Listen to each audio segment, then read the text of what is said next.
Hello and welcome back to Global English Podcast, the place where we break down English for you. We turn all that linguistic confusion into clarity and really help you master the most useful language skills for real life, not just for tests. I'm your host, Jordan. And I'm Taylor. Good to see you, everyone. It is truly fantastic to be diving into a topic that, believe it or not, is probably the single greatest predictor of future fluency. Absolutely. Today we are focusing on mastering the most fundamental, the most low stress, and frankly, the most essential conversation you can have in English. We're talking about describing your daily routine. We're going from that precise moment your alarm screams at you in the morning all the way to that final thought you have before you drift off to sleep. We've taken a whole stack of sources, from classic grammar guides to these really detailed transcripts of real-life wellness and productivity routines.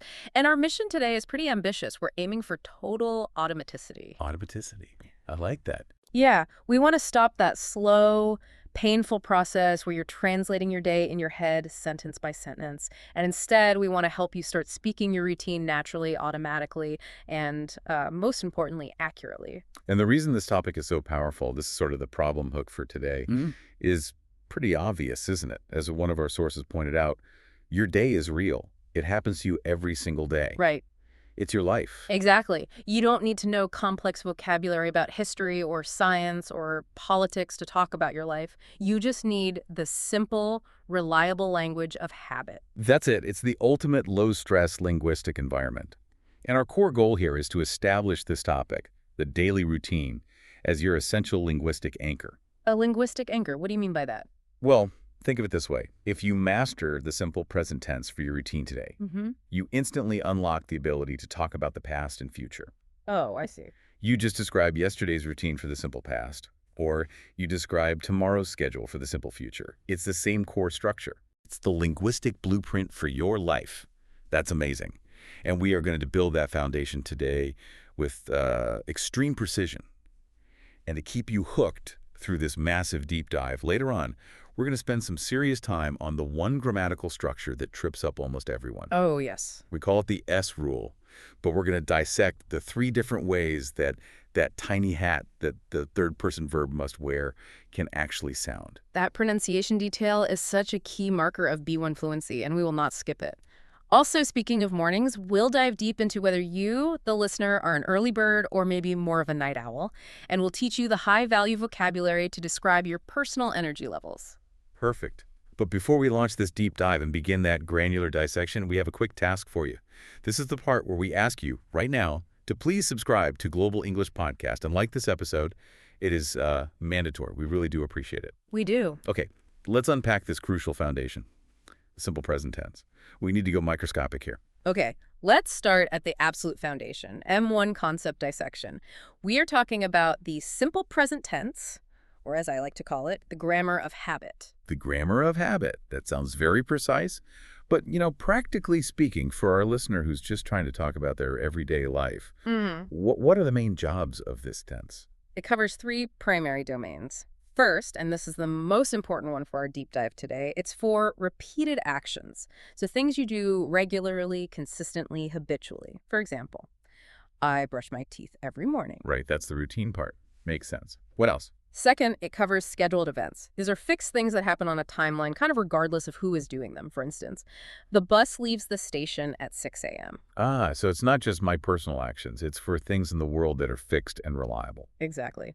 And third, it's for things that are always true, general facts. Things like the Earth orbits the sun or water boils at 100 degrees Celsius. It just captures a general, reliable truth. So that sense of consistency is definitely the key, right? It is. Can you give us a really good analogy so the listener can grasp the difference between this consistent, repeated action versus something that's happening right now? Because that confusion between the simple present and the present continuous, it's constant. It absolutely is. I think the analogy that sticks the best is this. The simple present tense is like a train schedule. Okay, a train schedule. Train schedule is fixed, it's reliable, it's habitual. It tells you that the 9:00 a.m. train leaves at 9:00 a.m. every single day. That is the repeated truth. That's the constant, the habit. It's written down on paper. Precisely. Now contrast that with the present continuous, the tense for actions happening at this very moment. The present continuous is the actual physical train. It's moving down the tracks, the engine is humming, the wheels are turning right now. Okay, so if I say I work, That means I have a job. Mm-hmm. It's my habit. I do it consistently every weekday. Mm-hmm. But if I say I am working, that means I'm doing the action at this precise moment. I'm sitting at my desk, I'm typing. You have nailed the comparison perfectly. I work is the fixed status. I am a working person. It's my profession. That's true today, yesterday, and probably tomorrow. Right. But if someone calls you and asks what you're doing, you say, I'm working right now because the train is currently moving. Our sources really stress this difference between I work, the permanent habit, and I am working, the temporary action, as a critical comprehension point for B1 learners. That makes perfect sense. It's about the general truth versus the temporary moment.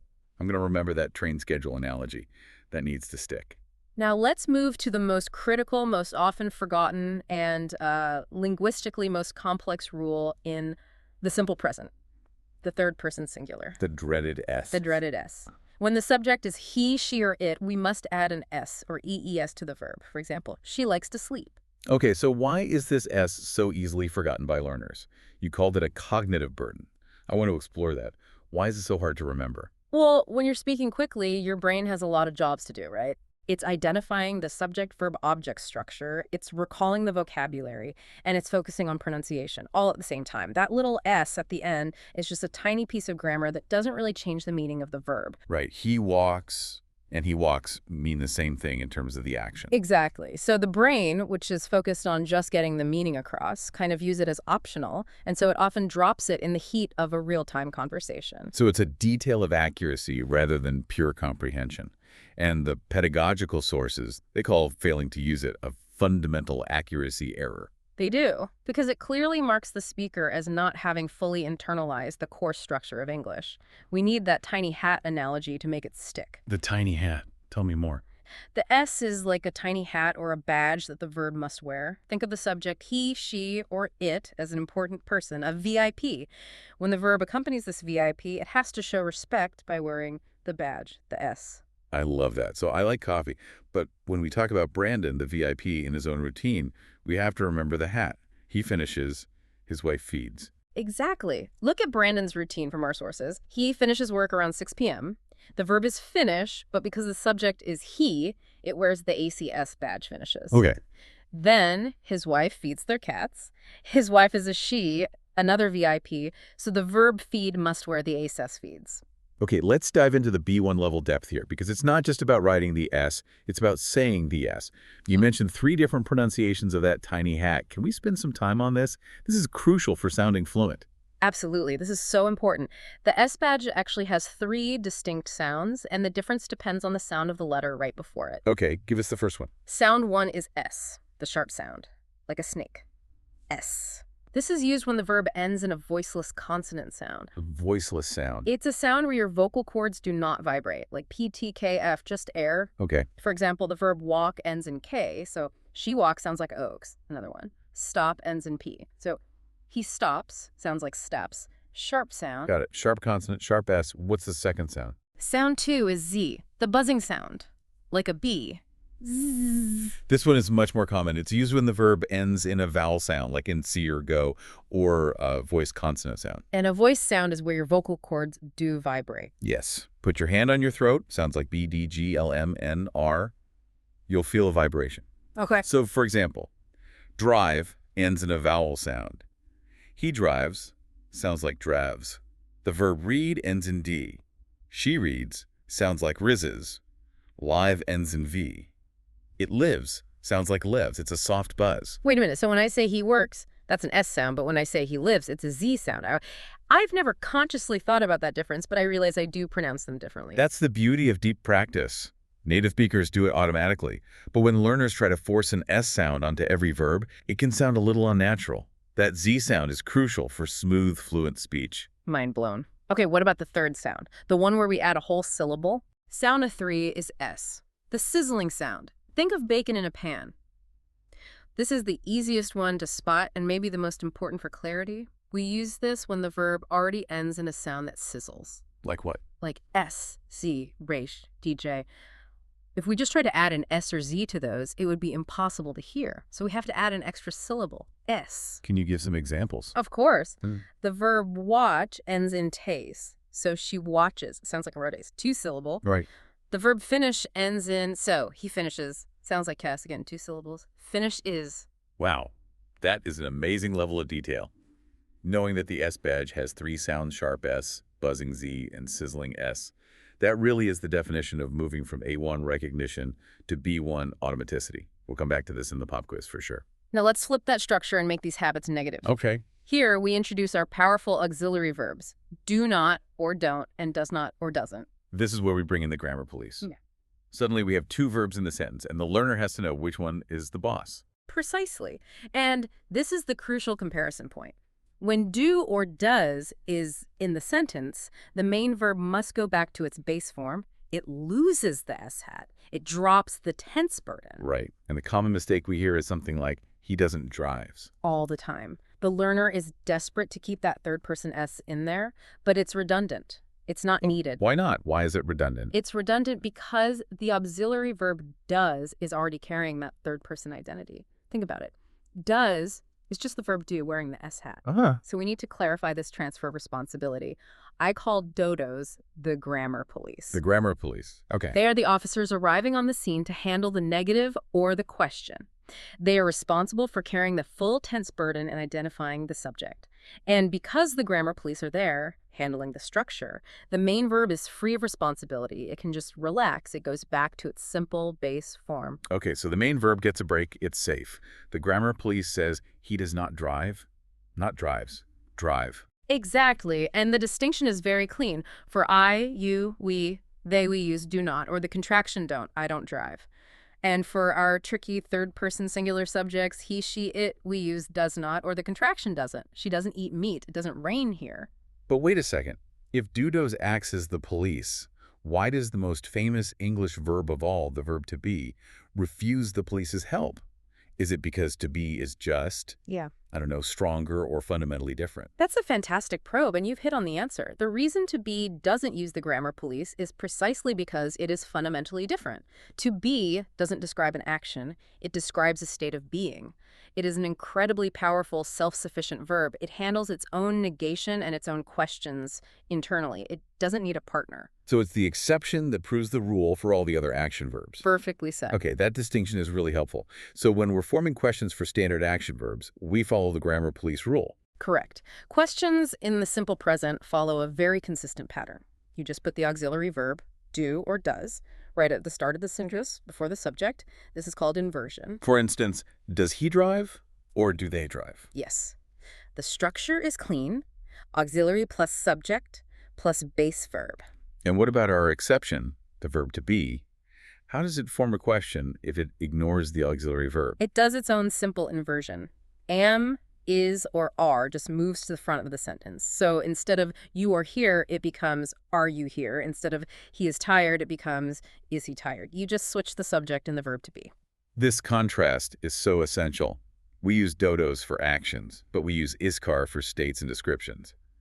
Let's practice some real-world A1 question prompts that our listeners might hear, when talking about their routines. Perfect idea. Let's differentiate between the two types. First, for actions, using dodos. What time do you usually leave the house? How often does your wife cook dinner? Do you feel tired after lunch? And now for states, using to be. Are you busy this morning? Is your commute stressful? Are the lights in your office bright? That repetition of the 2 distinct patterns is exactly what our listeners need for total automaticity. Okay, now that we've locked down the grammar of consistency, let's apply it to the most consistent thing in our lives. The morning routine. Okay, let's transition into the fun stuff. The vocabulary of the morning. This is where we apply that infinity expansion protocol, M2. Because we want to take simple A1 vocabulary and learn it so deeply that you achieve true automaticity. We start with the first dilemma of the day. Wake up versus get up. This is a critical comparison. It causes so much unnecessary confusion. It does. Why do English speakers have 2 different words for essentially the start of the day? It seems redundant. It does seem redundant, but the difference is subtle and functionally essential for an accurate description of your morning. Wake up is the internal process. Your eyes open, your brain becomes conscious, as one of our sources put it. Wake up is in your head. It's a state transition. So my consciousness starts. The alarm has sounded, but I'm still lying there debating whether I can skip my workout. Exactly. You are awake, but you are not up. Get up is the physical action of leaving the bed. Get up is with your body. You can wake up at 6:00 a.m., but not get up until 6:30 a.m. after pressing the snooze button twice. That clarifies the distinction perfectly. Yeah. Okay, let's apply M2 and do some example looping for the phrasal verb DE, to really solidify its different uses. Ready. And we'll analyze each one briefly so the context really sticks. Okay. Number 1, a formal example. The committee gets up precisely at 9 a.m. to address the board members. Okay, so here it means they formally stand up, maybe from a sitting position. It sounds important. It does. It implies gravity and respect. Number 2, casual. Did you finally get up? It's noon. You slept forever. Simple. Direct. Just means getting out of bed. Exactly. Number 3, funny weird. The cat, scared by the vacuum, suddenly gets up and tries to walk on the ceiling. Okay, so that's a more figurative, energetic use, like a sudden, frantic movement. Right. It's a transition to action. Number 4, historical. In the military training camps, recruits must get up when the trumpet sounds before sunrise. So that emphasizes duty and a strict schedule. Mandated rising. Precisely. And finally, number 5, philosophical. We must get up and move forward after every setback, otherwise we remain stagnant. Ah, so it's a metaphor. It means to take action to recover, to progress in life. Exactly. The depth of that phrasal verb is incredible. It's not just about the bed, it's about standing up to challenges. Okay, now for an extended scenario role play. Our source mentioned Joanna's struggle with her alarm and her strategic use of the snooze button. Let's improvise a long scenario demonstrating that internal debate. Sounds good. I'll be the person struggling to transition from wake up to get up. And I'll be the internal voice of discipline, pushing the action. Okay. Beepy, beepy. 6:30 a.m. My eyes snap open. I wake up. But my body, it refuses to move. Come on, you already woke up 10 minutes ago when the first alarm went off. That's enough internal debate for one morning. You need to get up. But I need to press the snooze button just one more time. It's a crucial step in my morning ritual. My mind is awake, but my muscles are just so sluggish. You can't just lie there. If you don't get up now, you're going to lose your window to make a decent breakfast. Okay. I'm sitting up slowly. See? I got up to a sitting position. Is that enough? Does that count? Not quite. You need to get out of bed entirely. Remember what our sources said about Joanna. She forces herself to get up, and then she makes her bed immediately. Why would I make my bed? I hate doing it. It's just going to get messy again tonight. Because it's the first micro win of the day. Mm-hmm. Doing that small task right after getting up sets a positive, productive tone. It's a way to get up and go. Fine. I'm putting my feet on the cold floor. I am officially out of bed. That's the hard part done. Phew! Excellent demonstration of how wake up happens first and then get up follows. Now, what are the key collocations and nuances for get up? Well, we have get up early, which implies a strong, regular habit. We have get up around a certain time, and that motivational phrase you used, get up and go, which means you have energy and drive. And what about get out of bed? That's a great one to highlight. If you want to talk about where you are physically moving from, you just say, I get out of bed and walk to the bathroom. Also, just remember, get up can also mean stand up from a chair, so it has a much broader context than just mornings. Okay, moving past the bed, we enter the hygiene phase. We need to be clear on common alternatives for showering. You can take a shower or you can have a shower. Both are absolutely acceptable and common among native speakers globally. And we use the verb brush for our teeth. I brush my teeth. Yeah. It's often paired with a time phrase, right? Like for 2 full minutes, which gives it more descriptive depth for the listener. Yes, and we need to detail the small, high-frequency phrases that are often rushed. I wash my face, I put on lotion, I shave, if that's applicable to you. And what about the self-care extensions? The phrases that make the routine sound more realistic and personalized, like do my hair and makeup, which we saw in Joanna's routine. Those descriptive actions are crucial. And the mental tasks, too, like setting the tone for the day. Make my bed. This isn't just A1 vocabulary. It's vocabulary applied with intention. It's the ritual of completion, which is vital for building morning momentum. Okay, let's push into some A2 readiness vocabulary that comes up when people talk about wellness routines. I asked this earlier. Why on earth does the word metabolism have anything to do with an English lesson? The reason is simple. It's a high-frequency concept in English conversation because health and energy are things people talk about all the time. If you can talk about your daily habits, you need to be able to talk about why those habits help you feel good and energized and functional. Okay, so what's the plain English definition for metabolism? Metabolism is the body process that converts food into energy. Simple as that. It's how you get your fuel. And what about revitalizing? Revitalizing means precisely what it sounds like, giving new energy or life. restoring vitality. Okay, let's loop those 5 distinct examples for revitalizing. Let's do it. 1. Formal. The government invested heavily in infrastructure to ensure the revitalizing of the downtown economy. Okay, so it's describing a large-scale restoration of health or function. Exactly. 2. Casual. That short nap I took was so revitalizing, I feel like a new person. Right, describing a feeling, an effect on personal energy. 3. Funny weird. The sudden realization that Friday had arrived had a highly revitalizing effect on the entire sleepy office. Huh. A metaphorical boost of energy from an emotional trigger. I like that one. 4. Historical. After the war, the nation began the massive effort of revitalizing its ruined cities and cultural centers. Similar to the formal one, but about restoring a large damaged entity. Yes. And 5. Philosophical. Spending time in nature always offers a profound and revitalizing experience for the soul beyond just physical rest. I see how it's not just about physical energy, but about restoring something, a city, an economy, or even your soul. Now for an extended role play. Let's discuss Aaron's habit from our sources. Drinking room temperature water with lemon. Let's do it. I'm always so sluggish in the morning. I feel like I need a massive coffee just to function, but then I always crash later. That's because coffee gives you that sudden spike and drop. You should try Erin's habit. She drinks a full glass of room temperature water with lemon first thing. Does plain water really help that much? I thought I needed caffeine to, kickstart my metabolism. Well, according to her routine, that water helps jumpstart her metabolism more gently and critically. It keeps her hydrated right away. That immediate hydration is highly revitalizing. So the goal isn't just a jolt of energy, it's functional health. I can see how that would give you a lighter, fresher energy boost instead of that quick crash from too much caffeine. Exactly. It has a revitalizing effect on your internal systems. It sets a positive, healthy tone for the whole day and helps you sustain your energy better than a sudden jolt. I should try that. I really need to move away from feeling so sluggish every morning. Fantastic. Now for collocations and nuances for these words. With metabolism, the key verb phrases are boost your metabolism, or kickstart your metabolism, or sometimes slow your metabolism. For revitalizing, it's often used as an adjective, a feeling of being revitalizing or talking about a revitalizing effect. And remember, sluggish is a great A2 alternative for feeling low on energy. Now for 2 more concepts often paired together, mindfulness and intentions. Are these truly A1 words? Or are we giving our B1 listeners some high-value phrases to prepare them for deeper conversations? We are absolutely pushing into A2 readiness vocabulary here, but they are high value because they come up so often in conversations about modern productivity and emotional well-being. Okay, so what's the simplest A1-friendly definition of mindfulness? Mindfulness is simply paying close attention to the present moment. It's focusing on what is happening right now, the taste of your tea, the feeling of your feet on the floor, and not worrying about the past or your future to-do list. And intentions. Intentions are plans or purposes for what you want to do. They are the conscious goals you set for your actions and your mindset for the day.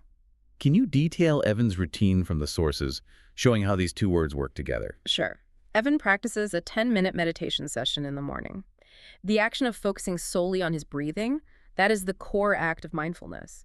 And the goal of this practice is to clear his mind and set positive intentions for the day. He's consciously deciding, my intention today is to be patient, or my intention is to focus completely on my top 3 tasks. That's a very purposeful start. It prevents him from feeling like he's just reacting to whatever the day throws at him. Exactly. Okay, let's quickly list the basic food vocabulary our sources highlight for breakfast. We've got toast, eggs, fruit, oatmeal cereal, or a granola bar. These are high-frequency nouns for any mealtime conversation. And the drinks are important to differentiate too. We saw coffee for that big energy boost, a strong wake-up signal, versus something like green tea, which is described as feeling light and fresh. It's a gentler, more revitalizing way to start. Right. And when we move to the commute, we see those core, simple, present action phrases. I drive to work, I take the bus, or I walk to the office. The correct prepositional usage is essential here. I go to work and I go by bus. Little words, big difference. And the purpose of the commute is also part of the routine narrative, isn't it? It's often described as passive time, but it can be active. Listening to music, the radio, or critically for our listeners, listening to English audio or English podcasts, that turns passive travel time into active learning time, helping you sustain your language growth. An excellent point. Okay, the morning is done. We've fought the inertia of the bed and the sluggishness of the early hour. Now we're deep into the workday. Let's detail the standard work-related verb phrases first, using the simple present. This is the practical language of productivity. It's all about repeated action. Core phrases include check my emails, often doing the important ones first, work on my computer, which is the universal action for many of us, attend meetings, type reports, and prepare presentations. And there's a specific, simple habit mentioned that ties back to wellness and mindfulness, the importance of keeping the desk clean and organized. Why is that relevant to an English routine description? Because the description of why you do something adds depth and nuance. You don't just say, I clean my desk. You say, I clean my desk because it helps me clarify my thoughts and sustain my focus.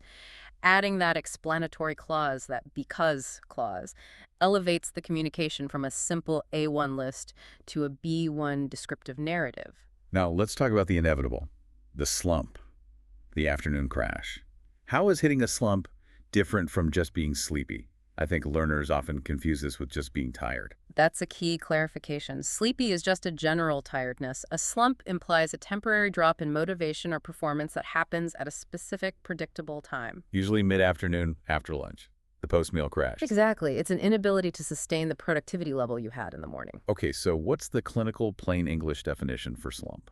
A slump is a period when you feel a sudden drop in energy, motivation, or productivity. Let's loop those 5 distinct examples for Mumia. You got it. 1, formal. The economy experienced a sharp slump during the first quarter due to unexpected inflation. So here it means a big decline in performance. Right, numerical performance. 2, casual. I always had a terrible afternoon slump right after 2 p.m. I needed coffee immediately to fight it off. And that's the personal energy dip we're talking I about. know that feeling well. 3, funny weird. The motivational speaker had a sudden conceptual slump in the middle of his speech and forgot the entire point he was trying to make. So a mental or cognitive failure. Oh, poor guy. 4, historical. Following the intense creative phase of the 1920s, the art world entered a profound creative slump in the following decade. So a collective extended period of low output. Right. And 5, philosophical. Life is characterized by cycles. Recognizing when you are in a personal slump is the first step towards self-forgiveness and growth, so it can be a metaphor for emotional stagnation. The versatility is clear. Now left to an extended role play about fighting the afternoon slump, using those strategies we found in the sources. I want to see if we can integrate the concept of sustain here, too. Okay, let's do it. Ugh, I'm totally in the classic afternoon slump. I'm feeling so sluggish, I can't concentrate on these reports. You're experiencing the post-meal crash. Pushing through it probably won't work. You need a strategy to sustain your focus. So what should I do? Just stand up and stretch? That's one technique. But one of our sources, Evan, suggests the Pomodoro technique. You schedule 25 minutes of intense, focused work, and then you take a guaranteed 5-minute break. Oh, an interval break. So I work hard for a short burst, then I take a mini break to move around, or maybe step outside for a minute. Exactly. That small pause helps rejuvenate your mind. And if you take a planned break, you feel refreshed, not guilty. That strategy helps you sustain your energy levels across the whole afternoon. So the key to preventing the slump is proactive breaks, not just hoping I don't feel sluggish. I see how scheduling helps me sustain my performance. Perfectly. Okay, so the key collocations for slump are to hit a slump, afternoon slump, creative slump, or just feeling sluggish, which is that high-value alternative word. Now we transition back to grammar, focusing on how we talk about how often we do these routines using adverbs of frequency. This is where A1 description really gains B1 nuance. If I say, I drink coffee, that's simple present. But if I say, I always drink coffee, that's a higher level. Yes, and we need to reiterate the placement rules with extreme detail because this is a sticking point for B1 learners, especially when dealing with that to be exception. There are 3 main sentence patterns we must master for frequency adverbs. Number 1, adverb plus main verb. This is the standard one. The adverb usually comes before the main action verb. For example, we usually eat lunch in the cafeteria. Okay, standard. Number 2, be plus adverb. This is the exception. When you're using the verb to be, the adverb must come after the verb. For example, he is often sick. Not he often is sick. Correct. And number 3, modal plus adverb plus verb. If you use a modal verb like can, will, should, the adverb is placed between the modal and the main verb. Example, I will never forget that advice. Let's focus on that to be exception again, as is where learners mess up the most. Wait, you said sometimes it's flexible but always isn't. Mhm. Can we spend a second on why always can't go at the end of a sentence like sometimes can? That's a huge point. That's a fantastic practical question. Adverbs like always, which is 100% frequency, are considered strong and definite. English syntax prefers to anchor that level of certainty early in the sentence, right next to the verb it modifies.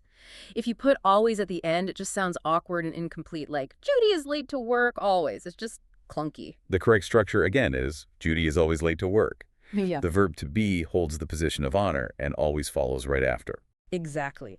Now, let's quickly review the list of frequency adverbs and their associated percentages from our sources. This gives the listener a clear scale of consistency, from 100% certainty down to 0%. At 100%, we have always. He always checks his email. At 95%, almost always. She almost always goes to bed early. Around 80 to 90%, we have usually and often. I often drive to work. At 50%, we sometimes watch a movie. At 30%, occasionally. They occasionally order takeout. Tout, out at 20%. Seldom or very often. He seldom drinks soda. At 10%, rarely. I rarely get sick. And at 0%, never. She never skips breakfast. And we need to confirm the flexibility of sometimes and occasionally. They can be placed almost anywhere, right? Yes, they are the main exception to the rule. They can go at the front. Sometimes he walks the dog. In the middle, he sometimes walks the dog. Or at the end, he walks the dog sometimes. This flexibility allows for style and emphasis, but for all the others, you should follow the 3 rules rigorously. Okay, we've talked a lot about starting good habits, but the hardest part is keeping them going. What is the fundamental difference between starting a routine and sustaining a routine? Oh, that's a great question. Starting is all about initial motivation. It's a burst of enthusiasm. Sustaining is about the long-term, quiet work of discipline and consistency over time. Start is easy. Sustain is the key to B1 success. So what's the definition of sustain? Sustain means to keep something going for a period of time or to maintain its strength or level. And what about clarifying? Clarifying means making something clearer, simpler, and easier to understand. Let's loop those 5 distinct examples for sustain. You got it. 1. Formal. The government must implement policies to sustain economic growth throughout the decade. This refers to long-term maintenance. Okay. 2. Casual. It's really hard to sustain my motivation if I skip my morning coffee. And this is about keeping up personal drive or focus. I can relate. 3. Funny weird. The bird managed to sustain flight even after it lost half its feathers. So, managing to keep an action going despite difficulty. Right. 4. Historical. The early explorers had to sustain themselves on meager rations for weeks across the open ocean, meaning to physically keep themselves alive or functional. Okay. And 5. Philosophical. True happiness is not a burst of joy, but the ability to sustain a state of peaceful contentment. So here it's about maintaining an emotional state. That sense of long-term effort is key. Now let's discuss that strategy of writing down your top 3 priorities to clarify goals and sustain momentum in a role play. Okay, sounds good. I write these massive to-do lists every morning, but by the afternoon, I just feel completely overwhelmed. I can't seem to sustain my focus on any one task. You're suffering from list overload. You need a clarifying process. Instead of 10 minor things, try writing down your absolute top 3 priorities for the afternoon. Just 3. Why? Won't I miss other important tasks? Because focusing on just a few critical tasks helps to clarify what matters most. It's like putting a spotlight on the most important actions. That way you don't waste energy juggling everything at once, and you can more easily sustain your momentum until the end of the workday. So the act of clarifying my priorities at 1 p.m. actually helps me sustain my performance until 5 p.m. Yeah. I get it. It's a habit of discipline. Yes. And often, just writing a clarifying question like, what is the single most important thing I must finish, can help you overcome that afternoon slump. Good tip. For collocations, we often talk about things like sustain energy, sustain practice, sustain effort, or sustain a relationship. And for clarifying, it's usually used with information. A clarifying example, a clarifying question, or clarifying details. Okay, the workday is over. We've finished our tasks, and hopefully we've successfully sustained our energy. Now we transition into the evening. We need the essential evening routine verbs. Right.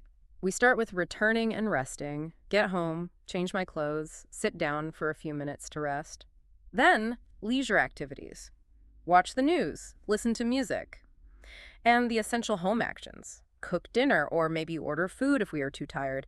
And the eternal task of wash the dishes or clean the kitchen. I know that for many learners, there's a critical cultural confusion around mealtime vocabulary depending on the English-speaking context they're listening to. Can you give us that important cultural note?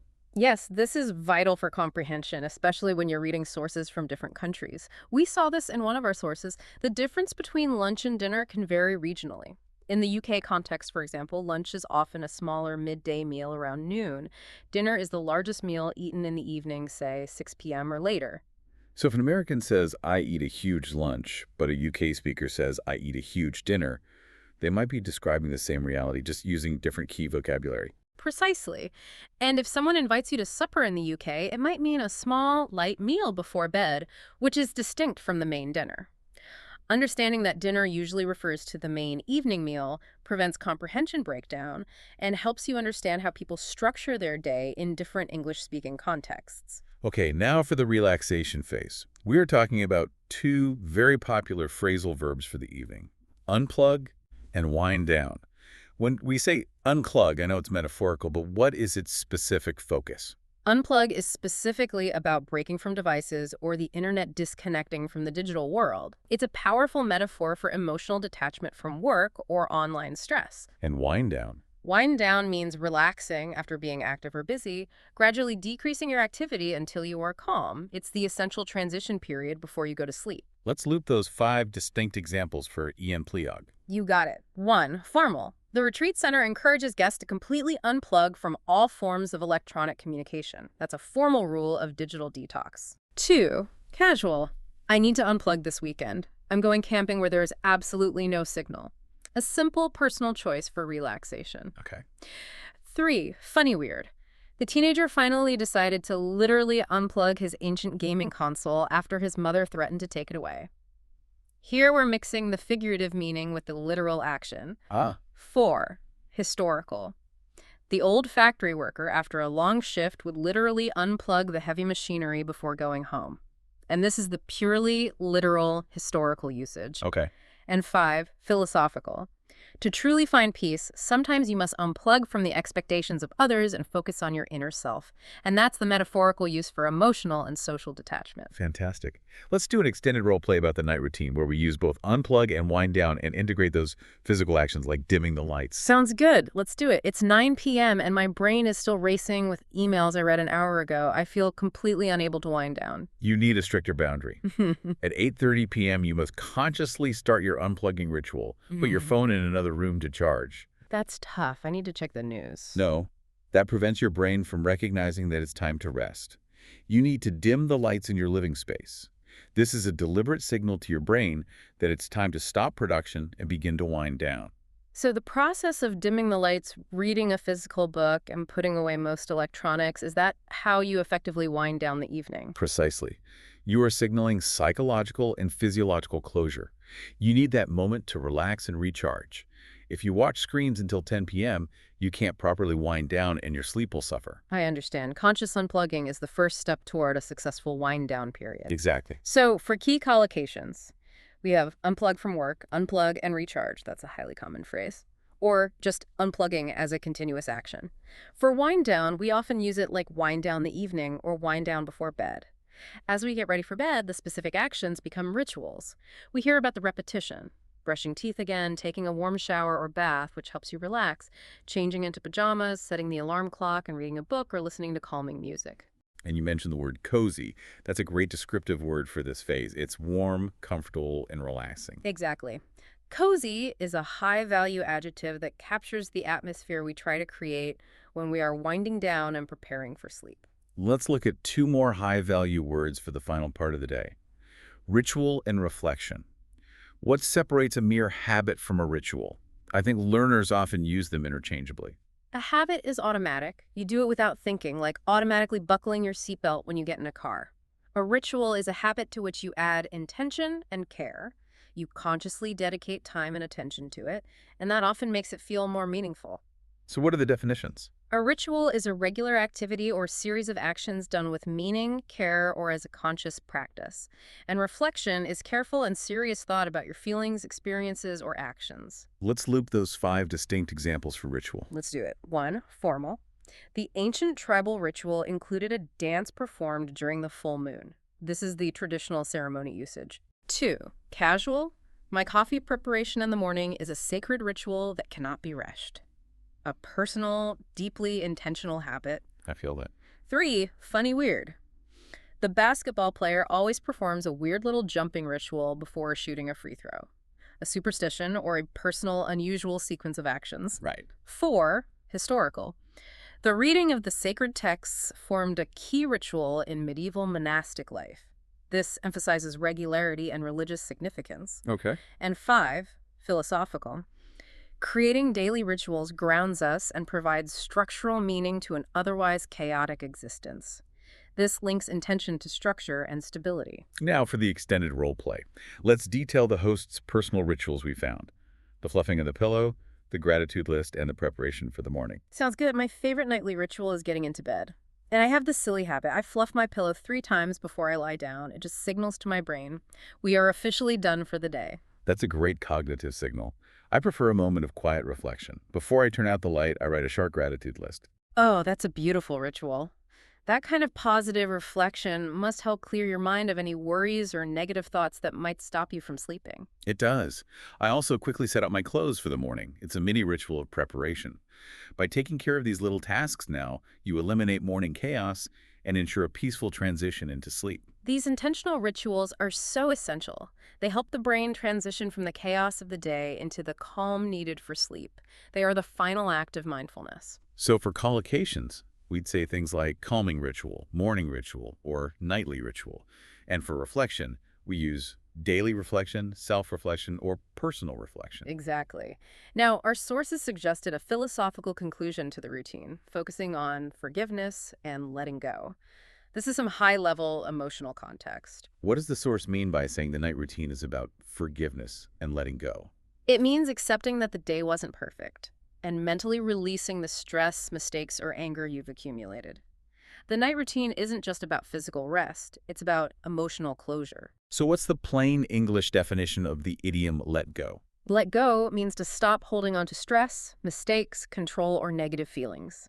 It's the conscious decision to drop the burden. Let's loop those 5 distinct examples for LD go. You got it. 1, formal. The therapist advised the patient to let go of past grievances to move toward emotional health. This is a psychological context for releasing emotional burdens. Okay. 2, casual. It was a terrible day, but I'm trying to let go of the little annoyances and relax now. A simple, personal attempt at mental release. Sure. 3, funny weird. The puppy refused to let go of the sock, convinced it was a priceless treasure, resulting in a dramatic tug-of-war. This is the literal usage of releasing physical control. 4, historical. Leaders must, at times, let go of old alliances and strategies in order to form new, necessary partnerships. This is about political or strategic abandonment. I see. And 5, philosophical. True freedom is found in the ability to let go of that which you cannot change or control. This links the idiom to core concepts of happiness and acceptance. That's a profound phrase for B1 learners to master. Let's improvise an extended discussion about this concept. Every good day ends with letting go. Okay. We've discussed all the physical actions of the day. Brushing, eating, working. But the final, most powerful action is mental. The ability to let go. If I don't consciously let go of the stress from that meeting where I made a mistake, I'll never fall asleep. My mind will just keep racing, reviewing the error over and over. Exactly. You are literally forgiving yourself for any imperfections that happen during the day. You release the mental grip. If you want a simple phrase to practice, just say to yourself, I'm going to let go of the stress for my commute. That makes it so practical. It's the ability to let go of worry and accept that tomorrow is a new beginning. It's the ultimate form of self-care. And that conscious moment of letting go is what guarantees a peaceful sleep and the energy needed to sustain the next day's routine. For final collocations, you can say let go of worry, let go of the past, let go of control, or simply talk about the ability to let go. Okay, we've established the language of the routine, the grammar, and the high-value vocabulary. Now, as our B1 listeners start practicing, they will inevitably run into common structural errors. We need to tackle 3 major ones right now using our, can I say it like this, format. Let's do it. Okay, mistake number 1. This involves mixing the patterns we discussed. Can I say it like this? I usually eat breakfast. I often hear learners doing this, blending the to-be pattern with the action verb pattern. That's a very, very common mix-up. You're forcing the be structure, which is for present continuous, or for states, onto the simple present, which is for habits. You're mixing pattern be plus adverb, with pattern A, adverb plus verb. Native speakers would actually say, I usually eat breakfast. So we reiterate, For an action verb like eat, the adverb of frequency goes before the main verb. But for a state of being, like happy, the adverb goes after the verb to be. Exactly. Remember the two distinct patterns. I always drink coffee, adverb plus verb, but Yeah. I'm always happy, be plus adverb. Keep those two structures separate in your mind for habitual actions. Okay, mistake number 2. This is about precision and natural flow. Can I say it like this? I go home evening, or I eat lunch 1 p.m. The missing little words make it sound so robotic. Yes, a native speaker would catch that missing preposition immediately. You are missing the crucial words that anchor the time block or the specific time. Native speakers would actually say, I go home in the evening and I eat lunch at 1 p.m. We need a rapid-fire review of the basic prepositions of time. AT, IN, and RN. Okay. AT is for precise specific moments. At 7 a.m., AT night, AT 1 p.m. AT is for general time blocks. In the morning, in the afternoon, E in the evening. And AN is for specific days. On Monday, on the weekend, on the 5th of July. Mastering AT, IN, and ON elevates your communication from just readable to natural almost instantly. Okay, mistake number 20. This one is more subtle, but we spent serious time on it earlier. Can I say and pronounce the S the same way every time? For example, he walks, she watches, and it feeds, all sounding like a flat S. No. We cannot let the listener forget the biggest accuracy marker we discussed today. While technically correct on paper, forcing a flat sound on every verb sounds foreign and can sometimes be difficult to understand, especially on verbs that end in a sizzling sound. Native speakers would actually use the 3 pronunciation patterns we discussed. 1. He walks with that sharp SU sound. 2. She feeds with the buzzing Z sound. And 3. He finishes with the sizzling SU sound. Remembering that the S must sound like a Z after a voiced sound or S after a sizzling sound is the essential mark of fluency. It really distinguishes B1 learners from those still struggling with accuracy. Okay, you've guided us through the entire day, the 3 S pronunciations, and all the grammar police details. Let's test the listener's retention with a quick pop quiz on the M1 concepts and M2 vocabulary. I'm ready. You ready, listener? Grab your tiny hat. Okay, question 1. Which verb structure is used for a scheduled event like the store opens at 9 a.m.? That is a repeated, consistent, scheduled event, so it uses the simple present tense. Correct. Question 2. Give one example of a high-frequency adverb of frequency that must follow the verb to be and cannot go at the end of a sentence. Oh, that would be always. He's always late. Excellent. Question 3. What is the vocabulary pair for the internal process of consciousness versus the physical action of leaving the bed? Oh, that's wake up for consciousness versus get up for the physical action. Perfect. Question 4. What is the word for the temporary drop in energy or motivation often felt in the afternoon? That is the dreaded afternoon slump. It is indeed. And finally, question 5. Use the idiom let go in a full correct sentence about the evening routine. Okay. Before I go to bed, I practice reflection and consciously let go of any control I lost during the day. A perfect sentence. You successfully integrated 2 high-value words and a philosophical concept. Well done. That was fun. Let's summarize the key takeaways from this massive deep dive. Okay. Our top 3 concepts for mastery are: first, SVO mastery in the simple present, particularly internalizing the 3 distinct pronunciations of the S hat, the S, Z, and NO. Second, the correct placement of frequency adverbs, remembering adverb plus verb versus be plus adverb.